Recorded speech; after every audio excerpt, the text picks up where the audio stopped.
It's been 2 months since your hometown, Eidos, was ripped from its own reality and placed in a new world. The Eidosians are calling it Horizon. Untamed and uncharted, it presents both risk and opportunity for all. Rangers, mages, and warriors all eagerly answer the call. Not all who have gone in search of fame and fortune have returned. There are many dangers lurking in the dark. Horrors from other dimensions summoned to Horizon as you were. Still, there is hope. There are friendly faces in Eidos, always willing to aid you in your journeys. And in the back of your mind burns the unanswerable question: who brought Eidos to this strange place called Horizon, and why?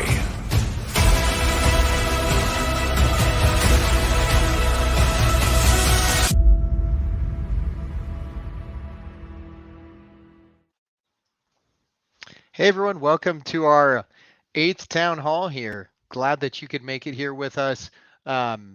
We're going to provide you this week, excited for what we've got in store for you today. We're going to provide you with some additional clarity on our team operations. And in particular, we're going to highlight the community arm with some special guests here. So we'll get to that here in a second. Also, because we know it's been a big hit, we're going to have another giveaway in our live stream for 2 viewers to win a whitelist spot each. So you already know we like to put up a hashtag during the stream. So stay tuned through the full town hall to figure out to learn what you need to put in the chat there and figure out how you can win. And then, as usual, please go ahead, retweet, follow us on Twitter, like and subscribe on YouTube, and please join the Discord if you want to keep up to date with everything on Dragon's Crossing. So we've got the links up here. Go to those, follow us, like, tweet, be great.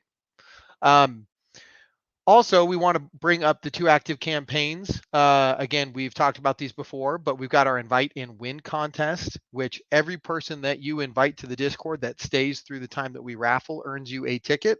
We will take a snapshot once we get closer to the mint. And following the mint, those 7 winners who've been drawn will each receive a Genesis hero, not just a whitelist. So a huge prize there.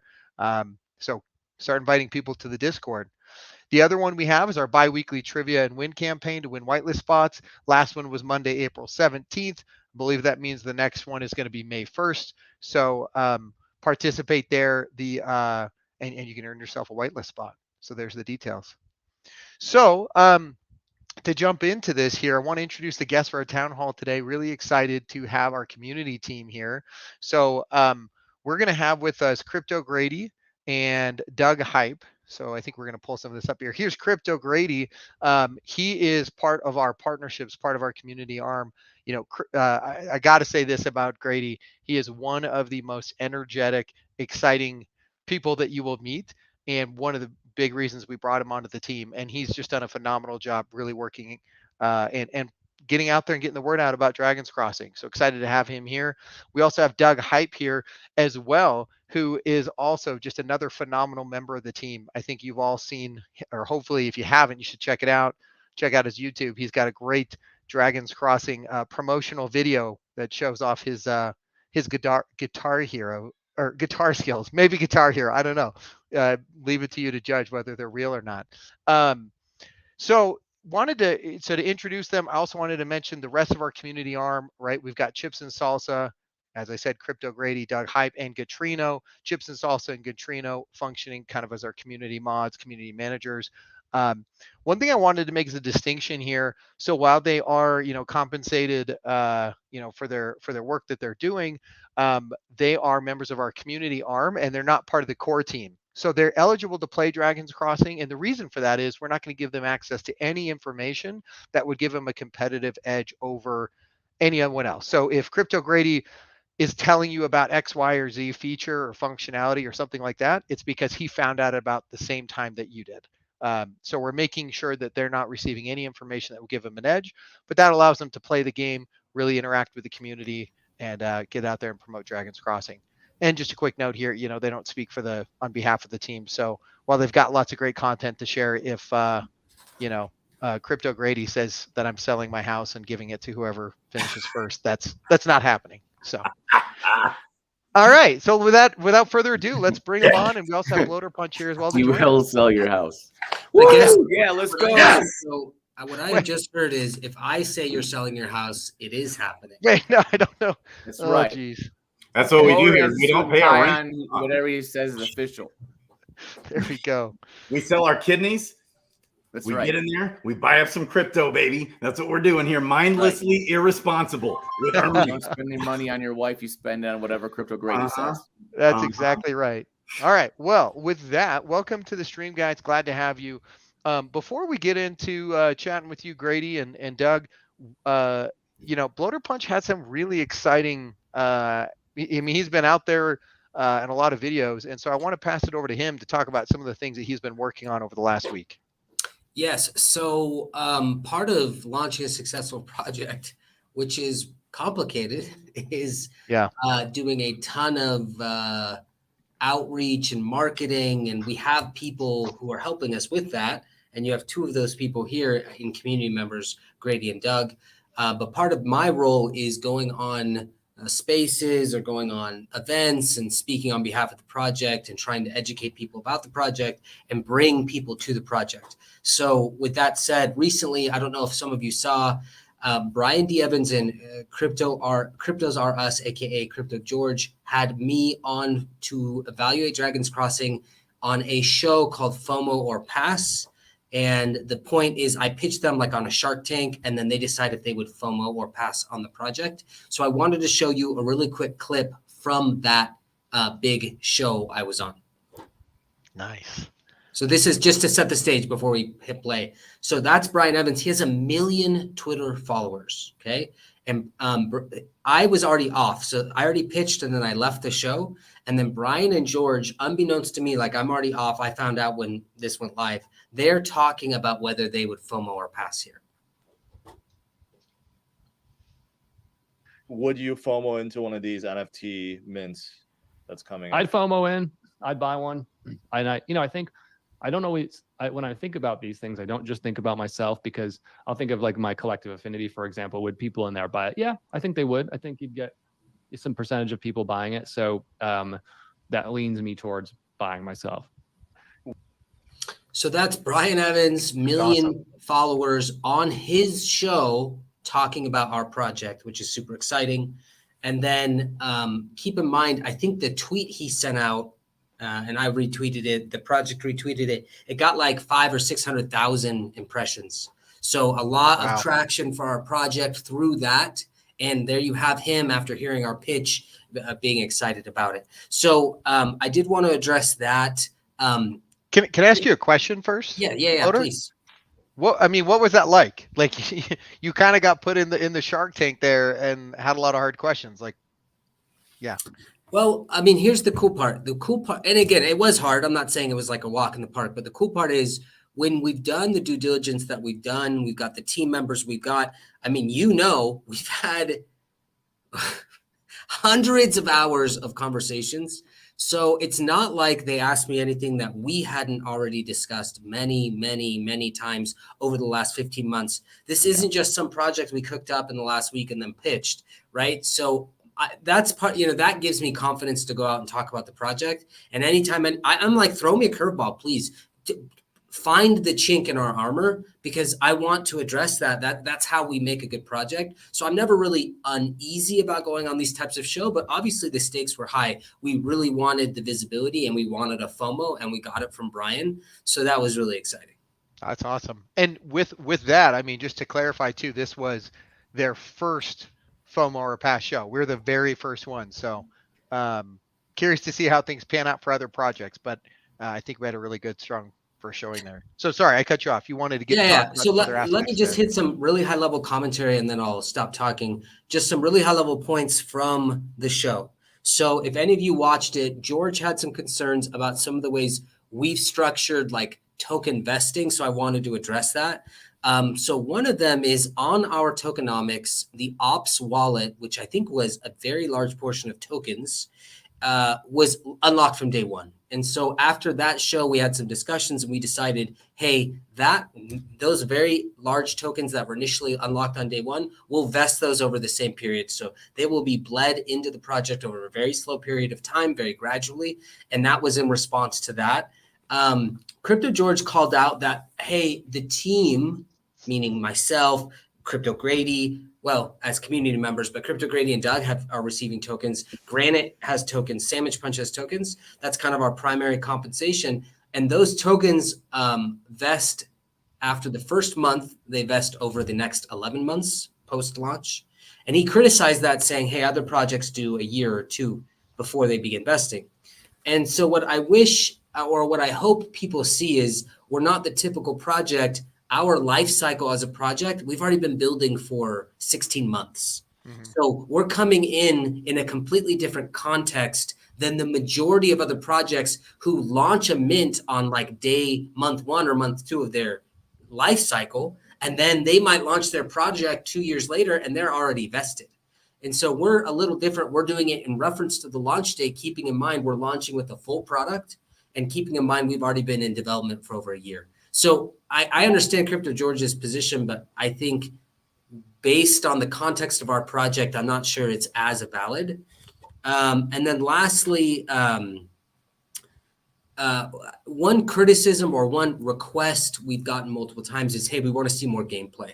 And so with that, we've launched a really specific initiative to get more gameplay transparent and out to be consumed, similar to the trailer you just saw at the beginning of this, except with specific gameplay focus. So you'd see specific clips from the game. So it might be a trailer that's like leveling up, and then it would show leveling up in game, fight a monster, and then it would show fighting a monster, all that, whatever we end up going, we have really great creative people. So those are kind of the big highlights I wanted to hit. So just checking in, making sure we're all up to date. And those are my big updates. So awesome. Fantastic. And, I got to say thank you for putting yourself out there and representing the project well. I think one of the, for those who are watching, I think one of the strengths we have is in Bloater Punch and really being able to roll with the punches there. One of the comments that Brian said after was, you know what, I was really impressed with Bloater Punch's fielding of those questions and the hard questions that we had. And I think that just speaks volumes to that preparation and your ability to put us out there. So keep up the great work. I will say the team, so after it, they were like, hey, so do you think you got a FOMO or not? And I was like, I don't know. And the team was like, well, this is kind of a big deal. So you're dead to us if you don't get the FOMO. It's like, okay, cool. So that part was nerve wracking, but luckily we got the FOMO, so we're good. Awesome. I was all over Brown Gent like white on rice. I was all over him because most of the time when projects start, the team from day one has a bunch of tokens, plus they start right away. The investors on day one. It's like, it was odd that he made such a big issue of that. And in the process of me like all over the place, hounding him, white on rice, he reaches out to me. We've been connected. Wait, I think you said Brown Gent, but you mean Crypto George, right? George. Did I say Brown Gent? You did. Gosh, what's wrong with me? With George, I was all over George, all over him. And in that process, we've been connecting. He spent a lot of time with me, helping to mentor me. Actually, it's been wild. That's awesome. But he still hasn't responded to that part of it. It's like, killing me. Yeah, if you haven't seen that video, go ahead and check it out. It's that FOMO or Pass. I mean, if you Google it, we're the only. Doug, can you post that FOMO or Pass video again in Gen Chat and the Discord? Yeah. Do the Brian B. Evans tweet. Do that one. Do the Brian D. Evans tweet. Awesome. And I do also want to, again, shout out to Grady for really helping us make that connection. I think that was a huge boon for the project. So thank you for that. So we've had a lot of activity going on here. At this point, I want us to be able to get to know Doug and Grady a little bit better here, because while we've been busting our butt working on the development and keeping the project moving, these guys have been really out there evangelizing and spreading the word here. So let me flip this over to you guys here. Maybe I'll start with you, Doug. How'd you get involved in Dragon's Crossing? What was the impetus there? Well, so it kind of goes back to me working with other projects like Altair and other Web3 gaming projects, stuff like that, where I kind of had this idea where like there's so many projects and things happening. And the best way for people to be successful is I wanted just to go and jump into lots of different communities and just really like learn about what everyone's doing and just be part of the communities. Cause I'm like, my big number one skill set is just being really interactive and making friends and relationships with people and just doing things organically. And so then I came across Crypto Grady because I was also friends with Ogre and I heard about Crypto Grady. He mentioned him like once or twice to me or something. Then randomly I was just like, all right, I'm going to go check out who this Crypto Grady is because I want to like I'm going to unearth every stone and rock I can of things that I think are going to be like, really valuable stuff. That's really the key, I think, to just being successful in anything. Anybody can really do it, but you just got to put work into it, right? So then I go on Crypto Grady and I watch his show on YouTube and I'm like, this guy is so exciting and fun. And he's explaining like these games to me that like I don't really understand very well and don't have the time to go deep into. And I'm like, I'm going to go on his show. So then I'm like, hey, can I go on your show? I'm new to this stuff, a little bit of like, DeFi Kingdom stuff, things like that. And it was fun and exciting. And we just like hit it off. And it was like, I really like to stress about like, what do I actually care about? What do I want to look forward to a game or project? What about it is like attractive to me and fun? And I can like sink my teeth into, right? So we did all that stuff and people got really excited. The stream was really successful and fun. And then I started to become friends with Grady and he would tell me that like, hey, there's this other gaming project that's coming around that I'm hearing about and people are talking to me about or whatever, blah, blah, blah. And I didn't really know what it was. But then eventually I found out it was Dragon's Crossing once it was like officially announced. Yeah. And I just looked into everything that was going on with the project and hanging out with Grady in the streams on YouTube and everything and like really becoming good friends and really trying to do like really positive, cool stuff in Web3. And then once I saw that first town hall, I was like so hooked because we're on a town hall now. The first town hall where Bloater Punch, you and the guys talked so much about your whys and were so well spoken and had your mind wrapped around what was really important and why you did all the things that you were doing and what your intention was. And I thought to myself, like, this is what I try to coach people to do all the time in Web3, like nonstop. And I was like, you're doing all the things, checking all the boxes. And Crypto Grady's like, Doug, what do you think about Dragon's Crossing? I was like, dude, they are literally like doing all the things I beg people to do. And not only that, you guys started to really uplift the community, engage really hardcore, and then want to bring on Crypto Grady to help you and do things in a way that I thought was the way to do things. Like really get somebody who's heavily involved in the community to be a really strong influencer, to be that connection. And I actually was in East Denver lecturing other games to do this kind of stuff. Like literally a week or two before I started talking to Crypto Grady and Dragon's Crossing about all this stuff, literally just lecturing people like, you got to do this stuff. You got to pivot. There's a whole new ecosystem we're in Web3. You can't just rely on just like everything just being fine. You got to get your hands dirty and get in there. And then I just was like, hey, this is so cool. I like this team a lot.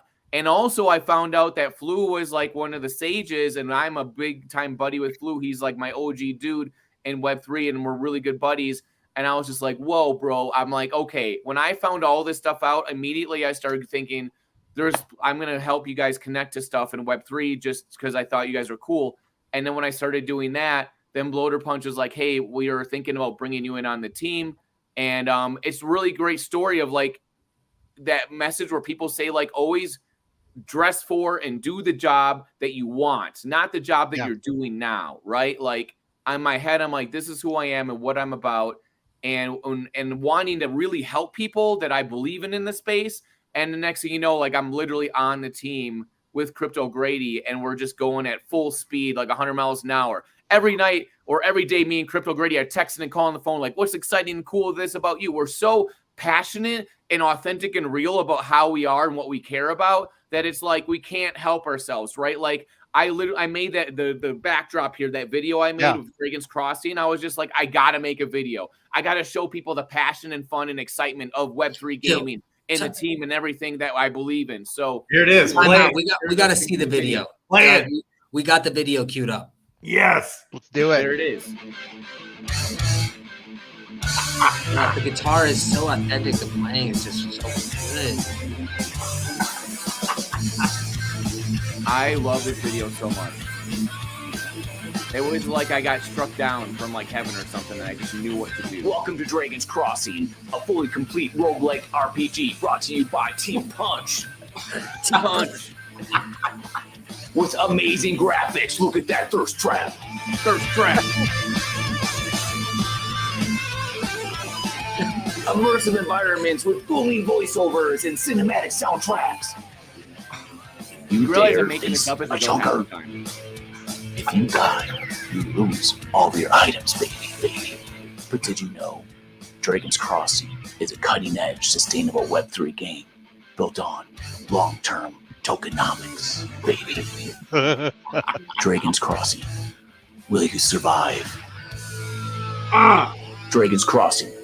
Let's go. So Epic. you guys know already that I barely can survive Dragon's Crossing. I die all the time. In the video, it's literally like, can you survive? Like, Willie, my whole theme has been, this game gives me flashbacks to when I was a kid and I couldn't beat like that level in Mario Brothers, where you're just like, you'll sit there on the same level for like days and days and days trying to beat it. And you'll bring your friend over and be like, dude, can you try to beat this level for me, right? That's when we were so immersed in games and loved them so much that like our lives like revolved around the game of like trying to beat a level. And so I started to get triggered like that, where I'm like, dude, this is the first beginning warm-up area, and I'm not even sure like what's happening right now and how I'm going to survive this adventure. Like I'm already scared out of my mind. And that gets me really excited, because the problem is that games are usually not actually fun or exciting. Like there needs to be something on the line that I am worried about, that I really need or want, a legendary weapon or whatever it is that I really want. And when I talk to Crypto Grady about games, I'm like, dude, I need to know, what hero do I want? What path do I go down? What I need to go on an epic adventure for a mythical, legendary weapon. You know what I mean? So like that got me excited. And then I wanted to make this video as an homage to Dragon Crossing, and how it's like riled me up in this electric way. And I literally spent 40 straight hours non-sleeping from the moment of inception when Grady texted me and he's like, hey, we need to make a video right now. And I looked at I almost should have put this in a video. I looked at my phone and I was like, yes, it starts now. I pulled the screen down, I put on the music, and I called Grady and I'm like, here's what I'm going to say. I'm going to talk about thirst traps. I'm going to talk about chonkers. I'm going to talk about the artwork being great, but thirst trap, and like about how difficult the game is and exciting, right? And I didn't even have a full script. Usually you need like a script and everything. And I just hit record and I just went for it. I recorded all that, did everything in like a big chunk of like 48 hours of editing. Like it was the most gymnastics I've ever jumped in my life to try to make this new concept of a video. I've never done a video like that before, ever. And now I'm literally getting DMs like crazy, or people are like, I spit out my drink. I was just like, what the hell is happening? This video is like changing my perspective on Web3. Like literally, like Kyle from Undead Blocks, who's the co-founder of Undead Blocks, one of the top Web3 games, literally DM me. He's like, Doug, what the F are you doing? I just spit out my freaking drink right now. And then I was like, you need to be in the next one in like a hot rod, because he builds hot rods. He's like, hell, F yes, I do. So like people like him that are insanely passionate about Web3 gaming and about life were like just going nuts. They were just like, Doug, I can't even believe what you're doing right now. And that's exactly the whole point. We want to rally these people and these feelings and emotions of people that care about Web3, care about gaming. And like Kyle's one of those guys that's insanely passionate about his community and in there with the people. And we're buddies. We were hanging out with him at Web3 in East Denver. And I owed him a hamburger because I bet him in all these battles, epic battles. And you know what I mean? Like I put stuff on the line. You know what I'm saying? Let's go. So that's what that was. And now I'm getting DMs from all over the world, people begging me for these kind of video things. They're just like, baby. Hey, you did it. I would not guess that was the first video you put together like that. That was an exceptional content. Well, it's all a combination of like the inspiration of you guys, Crypto Grady, the community. Because when we're there and I see you guys in the community, in the Discord, heavily involved, asking questions, when I'm like, hey, jump in the Discord and tell me how I die by Chonker, and then Bloater Punch is egging them on and messing with people, and like, you know what I mean? And we're all in this like the same mindset.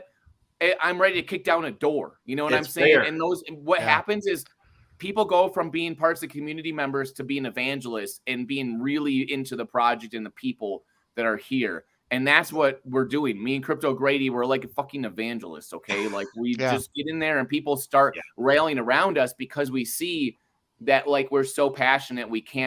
It's impossible for us to be disingenuous.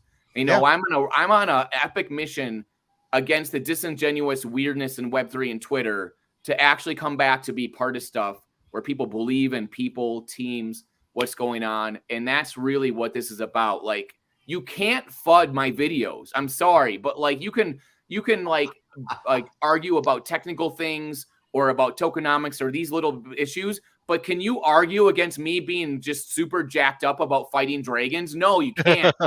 You can't FUD it, buddy. Yeah. You cannot FUD because we're not in the echo chamber. We're just doing our thing and having a great time. So that is what, and Crypto Grady, you've been such a big inspiration because you bring out that part of me. Like we can go on a stream for 4 hours and just kick butt and kick down doors and go for it. And you guys, like the team you guys are geniuses. You're like, okay, we're going to harness what you guys are doing and we're going to like use that. And I'm like, I've been begging everyone in Web3 to do that. Like not just us, but like other people that are passionate, creating content, doing whatever. Like, why are you not taking, I mean, I gave a speech at Denver up on the stage at the gaming event. Like, why aren't you going these specific people and empowering them and taking them and doing stuff with them, right? Yeah. So, but they are too, like, they have their own thing. They are just not, and you guys coming from the community of DeFi Kingdoms and wanting to do your thing and being impassioned to be like, this is what we see and what we really think should be done. We're all in the same wavelength of like, we see things in the landscape and we're like, this is what really we need to do. So we're going to kick some butt and kick down the door. Yeah, well, and I appreciate that, Doug. I mean, part of our thought process when we said, hey, look, should we bring on Crypto Grady? Should we bring on Doug? You know, one of the things that we've been focused on at Dragon's Crossing is making sure that we're transparent, that we're honest, and that we are genuine, right? And I think that really comes across well, and I think both of you lead with that as well. So let me ask you, Grady, here. You know, Doug touched on a few things of the reasons why he joined. I mean, big part was you. A big part was he saw something different here. What about you? When, you know, what made you say, hey, you know what? I got to be part of Dragon's Crossing. You just hit on it right there. Transparent is one of them. So the core values, when I've been in crypto for a long time, many years, go way back with it. Okay. And it's hard to find projects that are, first of all, transparent with a team that you believe in with the same core values. Okay. And so that's the first thing I look for in any project. First and foremost, core values. Do they align with the team? Are they trying to make a quick buck? Are they just looking at the 5 minutes in front of their face? Are they money driven, or do they have a vision and a passion and a why that's driving them? Okay. This man right here, Bloater Punch in the house, he couldn't sleep, right? He was a gamer for years. He couldn't help himself. He finally created his own game based off his previous experiences. And he had written novels. I didn't even know that, by the way. You wrote fantasy novels published. Okay. So, oh man. And so when I find a team, first and foremost, that I can trust and believe in, okay, that it's not a cash grab. It's not about making a quick buck. It's not about the money. Okay. Number two is what's the use case of the token, the purpose, the tokenomics, things like that. Solid, green, big fat green check mark. And I'm like, you know what? And I actually know these guys. You know, we've got history, you know, and it's like, wow. And so in my mind, it's like, if I could go help these guys out, we'll make this thing work. We'll make it successful. All the green check boxes check, because most crypto projects, they have big brains behind them, but they're not good at their messaging and their marketing and getting out there, spreading awareness. You know, it's hilarious. A lot of times when you talk to these devs and, you know, they're dry as cracker juice and stuff like that. Not the case though, actually. What George said. Guess what George said about this man, Bloater Punch? He's a great orator, is what he said. Yeah. So that's actually pretty unique. But at the same time, he's super nerd, big time, big brains. You know, so like I'm like, if I could find a project like DeFi Kingdoms, for example, with the strong, today, Crobata, we hear they closed the doors. They're no longer functioning. They were an awesome game back in the Avalanche subnet. They're shutting it all down. Well, and that happens to legit projects as well. Okay. And I think they were good and legit, but you got to follow the team and follow the projects. Are they long-term vision focused? And so having those things in order, I reached out to Bloater. I reached out to him about, hey, do you guys need help? Thinking still small chance it'll ever work out because I'm crazy. Okay. It's like, it's hard, to make teams work. I feel his pain, what he's been through. I know, I get it. I know what he's going through even right now. I don't know how he does it. Honestly, I thought he would just give me the keys so he could go rest a little bit and I'd go spread the gospel of this thing. But he's out there multiple times a day. He's on Twitter Spaces. He's on YouTube channels. And it's just on point, nails. And so I love it. I'm able to, and what I'm really excited about, engaging the community with this project where I can also help, besides just spreading the word, making partnerships, connecting with people out there, is also doing daily streams or semi-daily, maybe not every single day, but almost daily streams, maybe every day. Okay. On Dragons Crossing, the Dragons Crossing Power Hour, baby, and being available to the community that they can reach out to me. I'll be getting all that feedback. The community will have a direct line of access right to the team. And then I'll be able to pass that off to the team and give them feedback from not only myself, but also from the vantage point of the community, and just being available, showing everybody all the alpha that I can possibly show on the game. Pumped. So just to be clear, right, for you and Doug, what you're saying here is you guys aren't just going to be, hey, I'm here before game launch, but once the game actually launches, you're going to be involved in the community. Tell me more about that. That's exactly right. We'll go broke, right? We don't make any money. We're not, and it's going to be, I'm a long-term hodler minded guy anyways. So that's my we just sell our furniture and then we just work for free in Web3. That's pretty much. Yeah. Perfect. Okay, so we don't have to pay you guys. I got it. No, that's fantastic. Well, tell me a little bit more, right? Because when we get to launch, you guys aren't going to have, again, access to any alpha or things like that. But one thing that we know, right, is that you guys do have a kind of behind the curtain look at the game right now, and you can actually play it and see it. You can actually attempt to not die against all the chonkers. Yeah. Tell me, for the people who are watching, who are like, oh man, I want to be Doug and I want to be Grady and I want to see behind the curtain here. Again, once we launch the game, you guys are going to be on the same level playing field there. But from your perspective, what excites you about Dragons Crossing, or, as you're playing it, is it fun? Tell us more. Well, you got to come over to my house if you want to play it, just like old school Nintendo days, right? You know what I'm saying? I got access. Come on over. We'll have some milk and cookies. All right. Nice. Eat one of these steaks. It's killing me. I want to get the game out there and show everybody. I'm salivating for it. We hit up Baby Punch again. We're going to do it. But here's the thing, makes sense. I don't know what the heck's going on with the team. So much so to a fault.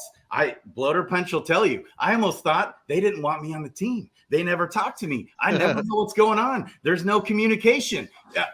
Zero. Okay. So it's that extreme. They're serious about what. And I even have had more talks with Doug. I'm like, are you sure they want me on the team? Because there's that barrier that's up because we're the community arm where we can't have all this alpha and all this stuff. It's very, very serious. And I'm like, no, Grady, we're in a separate room. There's they're over there with all the alpha secrets and we don't have them. We are there with the community and it's fine.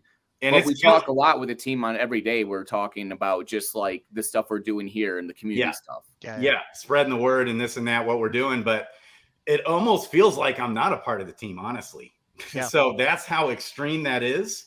Okay. And I can't wait though to get this game out there to you guys, to be doing videos on it. Grady, we talk about this all the time. We're we want to know what's next. We only have this little tiny bit of the game and we're there's all this stuff out there we want to know about. We're have extreme FOMO right now. Yeah. No, I can't wait. So Baby Punch, I think we'll be doing a video though, pre-launch, pre-launch for first they got their perfect. They didn't want me putting out some, because I'm an idiot. I don't know what I'm doing. I'm fumbling and bumbling through this video, trying to show you guys what's going on in here. They want a crisp, classy video going out first. And then we're also going to do a deep dive video with Baby Punch, which is a more completed version of the current game, which I don't have. Yeah. And so that's going to come as well. I can't wait to show you. I think it's going to be addictive.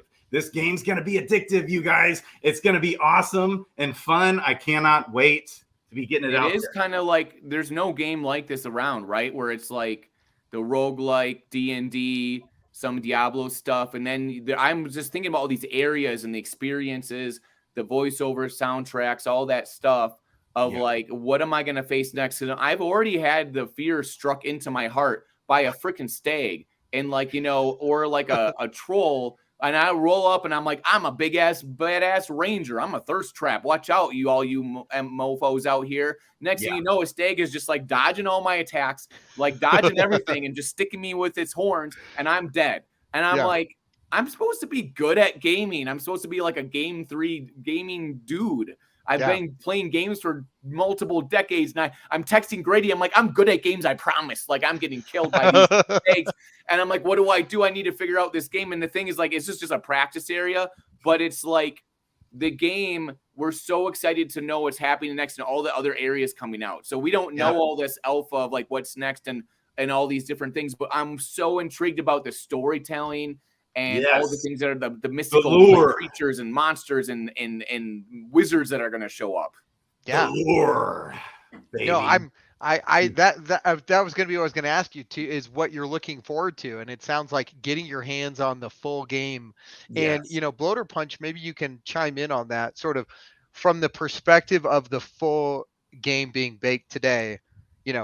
Is the game done and we're just in the testing phase? Like, where do we stand today? So so the game is mechanics are in place, and right now the majority of my time, and we have another team member named JB who just spoke in Gen Chat, so you could say hi to him. He is over gameplay, game balance, like the lore, the mechanics. So what I'm doing is I'm spending the majority of my time with him, saying, to Doug's point, is the stag too strong? Is the stag too weak? What does the power curve look like over with monsters? How strong should a boss be? Is this item too strong? How often should items drop? So the core architecture, the infrastructure is done. That's the good news, right? Yeah. So what's left to do is to go out and say, is this curving correctly? Does this feel good? We're getting into debates about quest consumption, skill books, and there's all sorts of things happening. But to answer your question, the infrastructure of the game is done. That part's solved. It's about balance. It's about testing. It's about debugging. I'm really proud. Like I do code reviews. I was doing a code review today with one of our devs. Like we've come a really long way. There's a lot of function in the game. And so, we're like in there testing, and it feels pretty good for as many code reviews as I've done. We generally aren't really finding bugs. We're like, oh, this is working the way we want. And then we'll make some functional adjustments like, actually, this should do this or this should do this. But I mean, we find bugs, but normally it's like, hey, this is well designed, well architectured. We've been thoughtful. We've been purposeful about it. So, it's going well. So it sounds like we're in that alpha testing, beta testing phase. To maybe be more specific. I would call it alpha. I would say we're in an alpha phase. Well, you're talking about tweaking the game, and people need to realize you're rolling dice on these attacks when you attack a monster or fight them. So it could roll for 0. It could roll for 10. So like this game is not just like, oh, I have a hero with this much attack and I know what's going to happen next. That doesn't exist. There's risk involved in every decision you're making, no matter how good you are at the game. And that makes me excited because it also means you can't just go in the game and wail in and all of a sudden, dominate people. Like there's so many human behavior aspects in this game I've never seen before. Yeah, that's awesome. So to chime in on that, Bloater, so would you say that someone, putting aside balance issues or tweaking the power curve or whatever, someone could theoretically today start the game, play it through to the end? We're like a day or two from that, only because I haven't input, like, in other words, it's kind of complex, but I want to say more or less yes, but I still have to create like the templates for the monsters. And I think we're up to zone 3. And the process we have is we work through our current monsters and items, and we're like, does that feel good? We make some tweaks, and then we'll put in another zone. But the active, like the infrastructure is there, so creating another zone takes like an hour. Right? It's really not that tough. It's more about, we don't want to put in all the work and then test and then go, oh, we have to rework zones 3, 4, 5. So we reworked zone 1, we reworked zone 2. Now we're working on zone 3. It feels pretty good. So zone 4 and 5 is literally maybe an hour or 2 of work. The development is already done. It's me literally coding like, this monster will have this much HP and do this much damage. Got it. And from that perspective, how do you feel about, all right, end of May, we're launching the game. I feel good. Yeah, I feel good. Awesome. Devs feel good. I feel good. Like right now, last week, the priority was working on the mint. So it's really not even gameplay focused right now. It's more like I have the controls personally over the game balance. I don't even talk to the devs really about game balance. I talk to them about certain mechanics that need to be tweaked. But in terms of game balance, I don't even have to bug them. The infrastructure's there. So last week, the focus was on mint and ensuring the mint would work and boosted mint and all that. And we're good. And then this week, the focus is on seasonal architecture. Like, can you get into a season? How do you get into the season? The UI to get into a season? How do you get out of the season? Things like that. Leaderboards, all that stuff. Yeah. That's the focus this week. So it's really not like the game itself. We're not really working too much on that. There's some tweaks, but it's not that heavy. And when you say that, it's not because it's not done. It's because it's basically done. And we just kind of put on the file touches. That's awesome. A couple of clarifications too I had is, so on day 1, the seasonal play begins, right? When the game gets going, but not the perpetual play. Yep. Yeah. Okay. That's right. Are we going to be able to use those skill books during the season? I mean, yeah, in each season. So you're hitting on a question. I actually just dropped some alpha and gen chat like an hour or 2 ago on this. So I have been racking my brain on this because there's a couple different viewpoints on how skill books should work. And so we went back and forth. And so finally, what we finally all kind of like finally came to after extensive discussions with the devs, with JB on game mechanics and just me just like working through it, trying to figure it out. I came to the conclusion, and it's not ideal, and I'll talk about some pros and cons when we get to the Q&A, okay? There are pros and cons to this, but the current is when you find a skill book and you learn it, you know that skill forever. And at the end of the season, you keep it. And when you go to perpetual play, you keep it. Okay. So it's really permanent in that regard. It's the really only permanent thing from seasonal play. So if you find an item, it's gone. If you level up, you revert back. But for skills, again, and we'll talk about pros and cons in the Q&A, skills are complex. And it feels really bad to find a skill book, learn it, and then it's like, what happened? And then it's gone. Right? It's gone. So we wanted to reverse that. Okay. Awesome. Can I hit on a question here? We got one in chat from Zelfer Knight about the dice roll function. Does it mimic an actual dice roll? How does the RNG programmed? So it does. It mimics a literal dice roll, and the RNG is programmed to mimic what the effect of essentially perfect randomness. So yeah, you roll an 8-sided die. There's an equal chance you would get between 1 and 8. I hope that answers your question. Awesome. And then Jim asks, when we goot to know the exact dates, mint launch, etc. So I don't know. I mean, in my head, I actually know the dates, and I've voiced those dates to the team. But as Grady and as some of us have alluded to, there's like a process, right? We want to make sure we get the most amplification out of that announcement. So I don't just want to like drop it and then we aren't able to amplify that message and get more people hyped. So I defer to like Brown Gent on like how we want to announce our dates, but we do know our dates, and it is May. Yes, it is May. Awesome. We got another comment here from Bob Dole. I haven't seen that name in a while. So there's no progress that's saved besides skills, and maybe clarify this just between seasonal versus non-seasonal. Okay, so at launch, Bobby boy, at launch, we will have one mode, which is seasonal mode. It's a competitive mode. You are competing against other people in the season for progress and for rewards. So that's just what we have available at launch. It's a full game. It's a full experience, but it'll just be seasonal play. But we have received really loud and clear already, probably more than I expected, feedback that people want perpetual play. And so we've gotten the question, why not do both? And the answer is, like, there's only so many things we can do. We're a relatively small project, and I want to make sure we do one thing correctly before we spread ourselves too thin. So the decision was made, launch with seasonal, which I think will be really fun. It'll be exciting. It'll be intense, right? The choices matter when you're competing.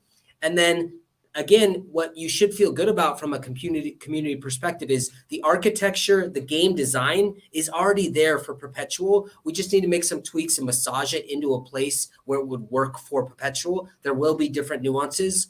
So I hope that answers your question. Seasonal at launch, perpetual would be kind of the next expansion if you think about it that way. Yep. But the core game is finished. So that's awesome. I want to turn back over here. We talked a lot about the game. I want to switch back to you, Grady and Doug here. And I know we had a lot of questions in Q&A, but I think I'd like to, chat with you guys a bit more so folks can get to know you and we can address some of those Q&A separately. So let me ask you this. When we're looking at Dragon's Crossing, right? It's a game. First and foremost, it's a game, but it's in Web3.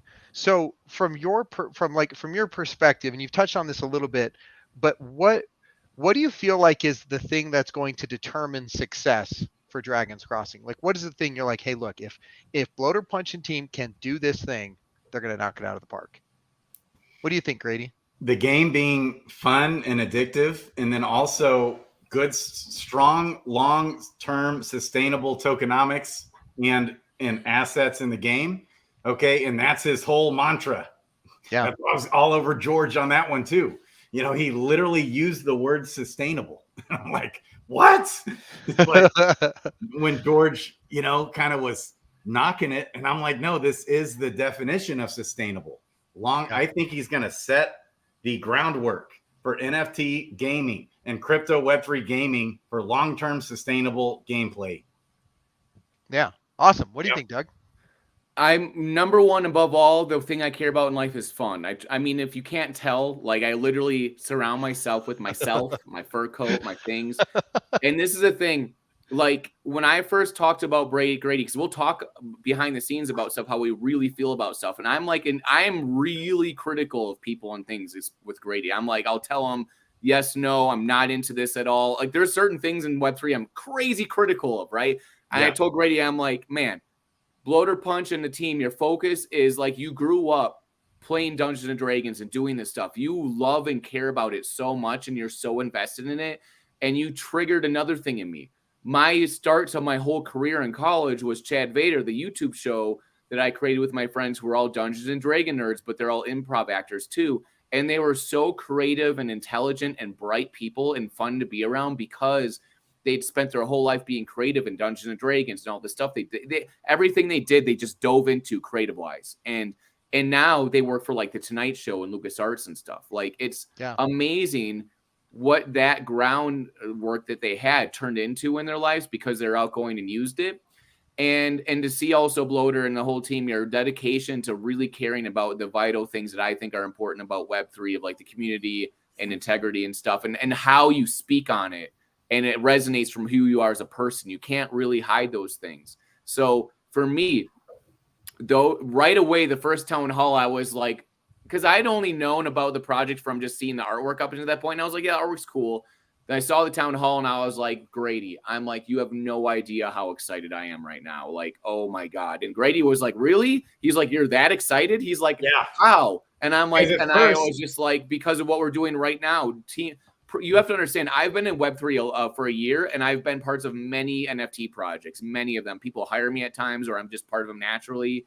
And I've hosted lots of Twitter spaces, like hundreds and hundreds of them, and big mega spaces, and connecting projects together and trying to be genuine about it.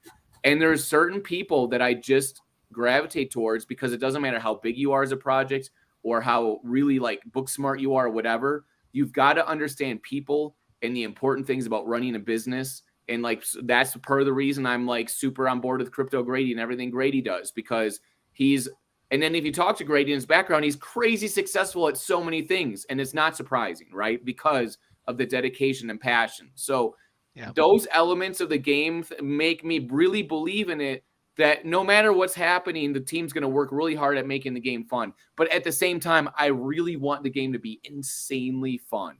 So those are the elements that are in play. And I like how everything's positioned right now, because as a team, you guys are smart to put people like me and Grady in place to be like, hey, we have a different perspective than you.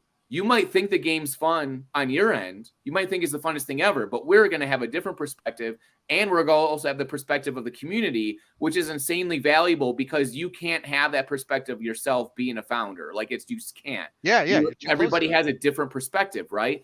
But you need to have that feedback and to have the entire, connection of everybody involved to give you that other perspective. Because I know that I need that for me too. And like for what I do. So I think that's like really smart for you guys to do that. And that's what makes me really happy, because other projects often will not go that far and do all those things. Like they just really don't. They don't want to be that vulnerable. Yeah. Can I ask you guys, because you've been around the block, you've been in a lot of different projects, a lot of different things, without dogging on any other project, do you feel like Dragon's Crossing is unique? And if so, how, compared to other Web3 games or projects that are out there? What do you think, Grady? Game ready to play at launch. Yeah.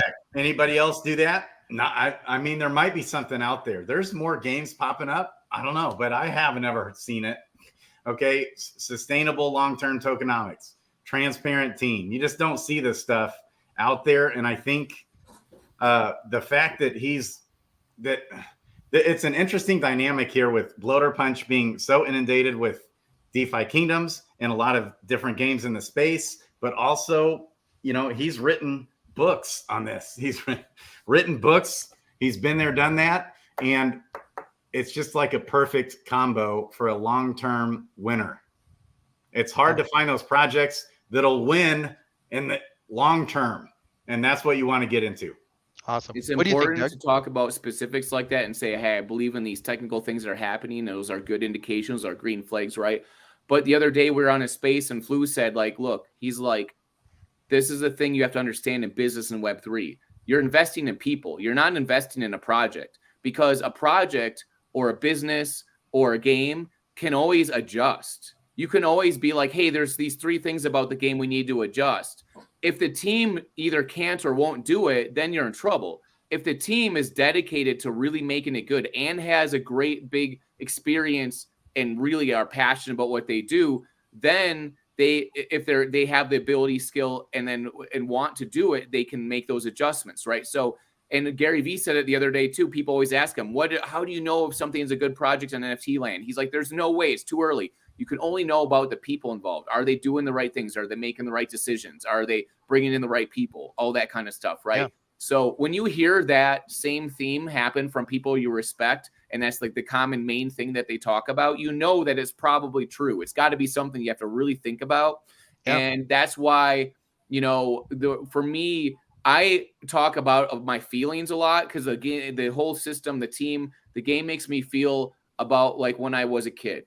Like when I was a young kid playing video games and Nintendo, and that same exuberance to want to play a game and have fun. And it's not just the game itself. It's the community and friends that you talk to, that you go and play the games with, right? Go to your friend's house and you play the games together. That is the 50% of what makes gaming fun, is it brings about that friendship and camaraderie. And Bloater Punch, you are great at that. Like, you were arm in arm with me and Grady in the chats, in the Discord, having fun, making creative stuff on a whim, doing this, doing that, doing this kind of giveaway. I live for that kind of stuff. And when I see that happening, I know that it's going to be fun, because I've been in other projects, I'll tell you, where I yell at the founders and the team, and I'm like, you need to be in here doing this stuff like we do. We can't just do it on our own. Like the whole personality of the project has to reflect that thing. One dude can't just do it by themselves. It won't work. So when I see that naturally happening without anyone even asking for it, like that to me is real and honest, and something that like I really enjoy. And it makes me really want to kick major butt, because it makes me want to up my game and make videos and do cool stuff, because when I do that, I know that the genuine passion and care I have for the team and the game is going to come through. Yeah, I sure. can't fake that. I can't just write down on a piece of paper, I'm going to make this video and do these 4 things. It doesn't work like that. We talked on the other day, Bloater, about how you said like you really love like sketch comedy and like YouTube stuff. And like the big thing about this is like Chad Vader was a giant success because that's what the team on that project really cared about it. And we spent all of our time shooting those TV shows for free in the middle of the night, you know, doing it at Willie Street Co-op out of passion. And when it blew up and became huge, it felt so good because we knew that's really who we really were. And like we put every ounce of a person we were into that project. We loved it. We really loved that project so much that we would do anything to make every scene, every word, every shot, everything about it as amazing as possible. So those are the things that you have to pay attention to. It's not just a job or a cash grab. Do these people invest their resources, time, and passion into because they really love this thing? And that is the thing about this project that I like really feel is real. And that I'm going to when we have spaces, me and Grady, we talk about this stuff a lot. The same stuff we're talking about here. And when when we talk about it constantly all the time, that like it's impossible for us to be disingenuous that long. You can't do that. Yeah, no, and that passion definitely comes through here, you know, and I think, you know, to highlight what you said, right? I mean, at the end of the day, you know, people who want to play the game, right? We're different, right? We're different from a situation where someone says, hey, look, I'm wanting to purchase something and just let it park there and sit there. We're about that passion and that fun and the gameplay. And that's why people will play the game. And you're going to keep it going, right? I mean, to answer this question, Bob Dole, baby, your plans, Bloater Punch, is to keep developing and keep grinding for the long haul, right? Isn't that kind of your... Yeah, no, we're certainly not going to walk away from this, you know, and our incentives are structured as such, right? But, you know, importantly though, right, someone purchasing an NFT and wanting to play the game, they're not purchasing it on hopes and dreams. They're not doing it relying on the things we're going to do in the future. They get to rely on the things we've done, and they just get to say, hey, you made the game, I'm buying an NFT and I'm playing the game today, which is really unique, as you said. So we're almost at the end here. So, you know, thanks again, Doug and Grady, for hopping on and Bloater Punch. This has been awesome. Before we end, I want to make sure we get to the giveaways here. So we had the hashtag community giveaway that we put in the chat there. So let's pop it up on the screen here, Sandwich Punch, and give people just a minute. If you haven't chatted hashtag community, do so now in the chat, and you will get the opportunity to win one of 2 whitelist spots. It's all right. If we don't have anyone else entering in there, why don't we go ahead and draw those 2 whitelist spots? All right. Doug's in there. I'm not in the actual contest. I was just all right. Randall Renfro, as a reminder, Danimal and Josh Peppers, maybe they'll get in here for the second one. But for Randall here, type your Discord name and ID, your Discord ID in the chat, so we can contact you. Awesome. And let's pick the next one here. Oh, yep. Josh Peppers got in there, snuck in there. Ren Pen Acoustics. I think that's maybe how you say that. Congrats. Again, put your Discord name and ID in the chat. And we'll make sure we'll reach out and contact you with that. So congratulations. Okay. Let's just drop some quick alpha, nothing crazy. Although the Skillbook thing is kind of alpha. Yep. But let me see if I can articulate this without a graphic. So as you progress in the game, there's like these tiles you click on. Some tiles will take you to like an encounter or a fight, but some tiles will take you deeper into the game. Okay. Yep. There's 5 playable zones. You have the fields, the forests, the swamps, the mountains, and then the Dark Tower. Those aren't the exact names, but that's roughly what it is. Okay. So what the new alpha and what a very recent change is as follows. So healing's a big part of the game. So camping's a big part of the game. So right now, the way it's structured is you will be able to camp in zones Excuse me. You will be able to heal in zones 1, 3, and 5, and you will be able to camp in zones 2 and 4. Okay, that's one piece of it. Then the other piece is there's an adventuring guild in town. If you want to mess with your skills, you need to be at the adventuring guild. And so the question was like, well, what if you're in zone 4? Like, do you want to waste quests going back and then waste quests going back to zone 4?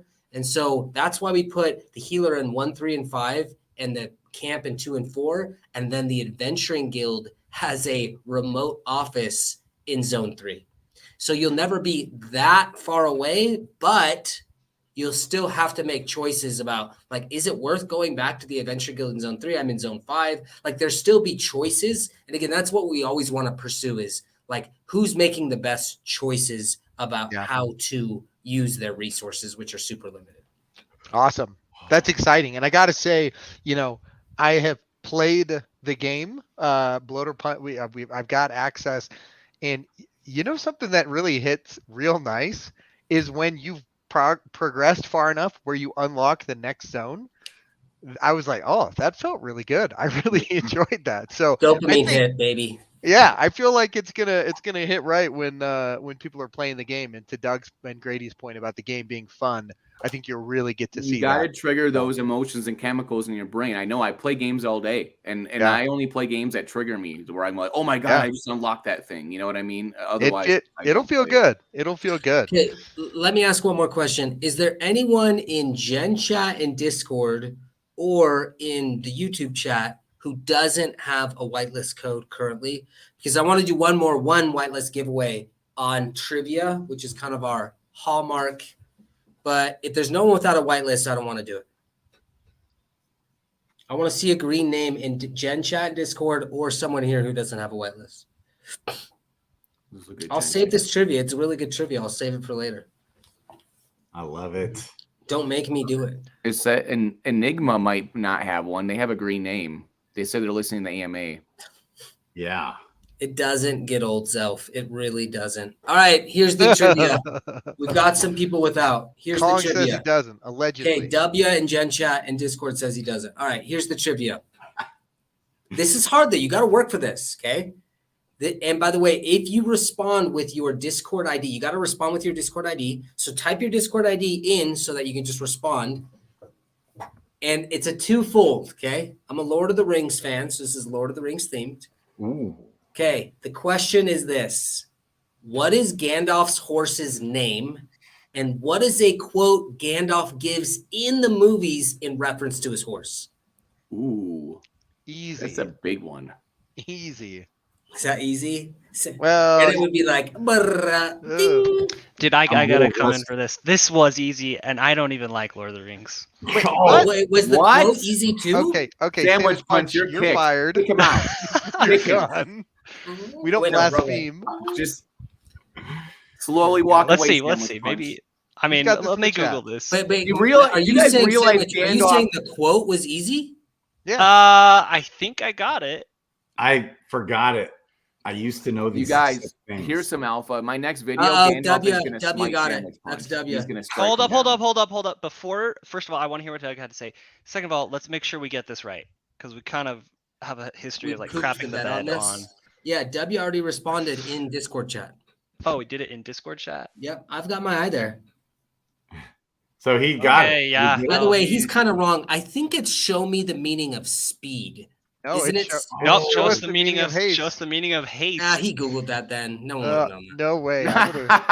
Easy. Well, congrats. By the way, the other quote is when he introduces Shadowfax and he's like, Shadowfax, the father of horses, or whatever he says. Right. Yeah, there you go. The Lord of all horses. There we go. There we go. W, you're in, brother. You're in. Congrats. Open up a ticket for Katrino. You got a whitelist. Okay, I'm writing down in my notes that Sandwich Punch is now going to get struck down by Gandalf. Okay. That's right. Like Chonker Gandalf. All right. Oh, I already have a Gandalf. You can imagine who it might be. Things are happening in the background. Okay, you guys are developing a game. I'm developing things too. Okay. Okay. And Sandwich Punch is going to get smited. He's going to get stomped down. Oh, you're on mute, Sandwich. So Yeah, you're muted. That's fine. Okay, I grew up loving it. Okay, I loved it, and then I just read other books, and I was like, that is super, super lightweight, like fantasy. It's lightweight, but the movie is like amazing. It's tough to beat. Like All right, The guys. movie is so All right. good. I'm out.